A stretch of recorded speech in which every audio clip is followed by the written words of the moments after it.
welcome back to my channel. For those of you who don't know, my name is Kathleen and I'm a realtor here in Roanoke, Virginia. In my first video that I uploaded, I asked you all to let me know if there's any specific topics or things that you would like for me to discuss here on my channel in the future, and two people in particular reached out to me and they thought it would be a really great idea to talk about the home buying process when you're a first-time home buyer. This is something that I am very excited to talk about. It's very near and dear to my heart, and so let's get started. As you can probably imagine, there are several steps within the home buying process, and don't worry, I'm going to give you a general overview of everything, kind of lay out a roadmap for you guys, but keep in mind that every real estate transaction is different and all the details are going to be a little bit different, but overall the same steps need to happen. Alright, first things first, are you ready to buy a home? It is one of the most exciting and scariest things that you will ever do, but that doesn't mean you shouldn't do it. The biggest thing that I can probably say to making sure that you are comfortable with starting the home buying process is making sure that you are in control of your current finances. That means having a good credit score. That means being able to make payments on time, whether that's rent or car insurance, so on and so forth. A big piece of advice that I would like to give anyone and everyone is looking up Dave Ramsey. Some of you may know that name, some may not. He is someone who offers tips and advice and programs on financial literacy. There's a lot of information that he is able to share for free. If you have ever heard of Financial Peace University, I highly suggest doing that program. I took that myself before buying my first home, and it really gets you in that mindset to kind of tackle finances and being in full control and making sure you know where your money is going rather than wondering where it went. So, first things first, making sure that you are ready and that you are comfortable to take the next step in the home buying process. So the next step, or steps I could say, may happen one after another, or they might kind of happen simultaneously, and that is getting pre-qualified and finding a realtor that you want to work with. I can't stress enough how important it is to get pre-qualified. It really shows you how much house you can actually afford, therefore making the shopping process with your realtor much more productive in the long run. However, sometimes finding a lender and getting a pre-qualification letter can be very overwhelming. There are a lot of people that do it, you know, what type of loan is best for you, what is the interest rate right now, so on and so forth. If you're already working with a realtor, they often have suggestions of people that you can connect with, so that might make it a little less overwhelming. Once you start getting pre-qualified and working with your lender, they're asking you tons and tons of questions about your current financial situation. I promise you, they're not trying to be nosy, they're not trying to be rude. They want to make sure that you can actually afford your first home and making sure that they're going to be able to give you a price range to be in where you're comfortable making those monthly mortgage payments.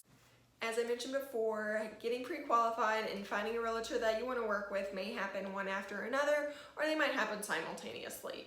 A lot of people know someone who is a realtor. It might be a family member, it might be a friend, some you went to school with, so on and so forth. My biggest piece of advice for finding a realtor that you want to work with is making sure that you're easily able to talk to them. You are going to be talking with your realtor a lot. Morning, afternoon, night, on the weekends, during the work week. You know, you want to make sure that you're working with someone who you trust and that who you really want to put faith in to help you find your first home. Once you get that pre-qualification letter and you're working with a realtor, the fun starts to happen, going shopping for a home. Now, by this time, you've already told your realtor what you're looking for, you've told them your budget, the area that you're interested in. You may have sent them a few properties from Zillow or Realtor.com. They might have sent you some properties to look at to help narrow down the search. I do want to share two pieces of advice with you guys while you're shopping for a home. One being, I really don't suggest looking at more than 3 properties in one day. This is a couple reasons. For one, I think it can be very overwhelming if you're going to look at 5, 6, 7 properties in one day or even one weekend. You might feel rushed from getting one appointment to the next. Houses might start running together where you can't remember if house A had a yard or house C had a yard with a fence, so on and so forth. So really work with your realtor and decide what houses that you actually want to see in person so it's productive when you're actually going out to look at these homes. So again, I really suggest don't look at more than 3 houses in one day. Second piece of advice that I wanted to give you guys is when you actually go and see a home, walk through it at least twice while you're there with your realtor. The first time, really take your time walking through the property. If there's a yard, go out and look at the yard, look at every closet, so on and so forth. And then a second time, whether it's on a phone or on a notepad, write down things you really like about the house, things you're not so crazy about the house, and any questions that you want your realtor to find out for you. This really helps you not forget anything once you go and view the next home. So let's say you find a house that you love. Now what? Well, it's time to make an offer. This can be one of the most nerve-wracking parts of the home buying process because you really don't know what the future holds.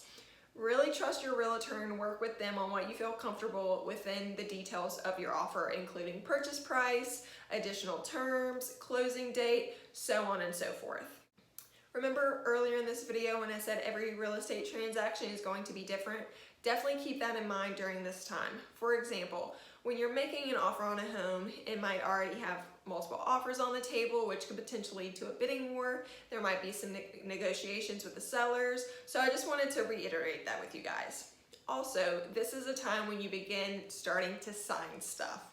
This can be very nerve-wracking, but making sure that you understand every part of the contract and that you're asking your realtor questions is extremely important before you sign and send anything off. Once your offer is accepted, you have a ratified contract along with an earnest money deposit, you officially enter into escrow. So this is when underwriting happens, you may need to provide additional documentation, that's okay. Your lender, your realtor, they'll all be there to help you. And this is also the time when appraisals and inspections happen. I have gotten a few questions in regards to this, so I'll point out the major differences. An appraisal is something that is scheduled by your lender that you will pay for, and it's giving an estimate value of the home. You want to know the value of the home to make sure that it's at least the agreed upon purchase price. You're basically wanting to make sure that it's in good investment. Secondly, inspections. These are written into the contract about what you want to happen. I highly suggest to always get a home inspection. Home inspections can be very scary and overwhelming because it's basically having someone come in and point out every flaw in the home. The purpose of a home inspection is to really raise any red flags in the home before you close. Now, typically you do write into the contract to have the sellers fix up to a certain amount of things that you would like after the home inspection. But keep in mind, the home inspection is something that you pay for.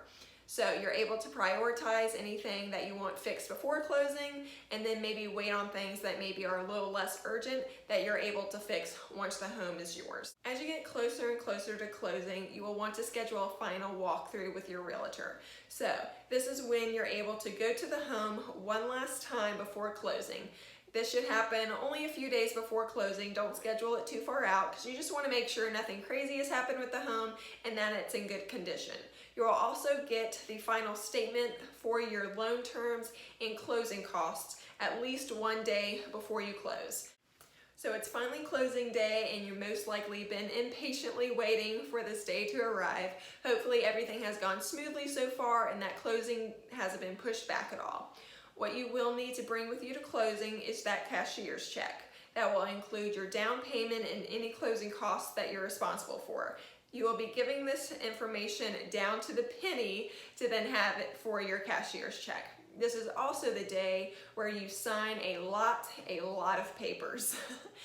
It can be very overwhelming, obviously, but if you have any questions, like I said before, always ask.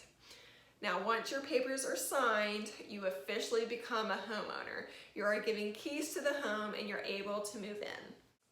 All right, you guys, so that is basically a roadmap for the process of buying your first home. I hope you enjoyed it. I hope you got something out of it. If you have any questions or ideas for future videos, please let me know. Comment down below, DM me, text me, email me, whatever. I'm happy to do so. And again, I hope you enjoyed today's video and I will see you in my next one. Bye.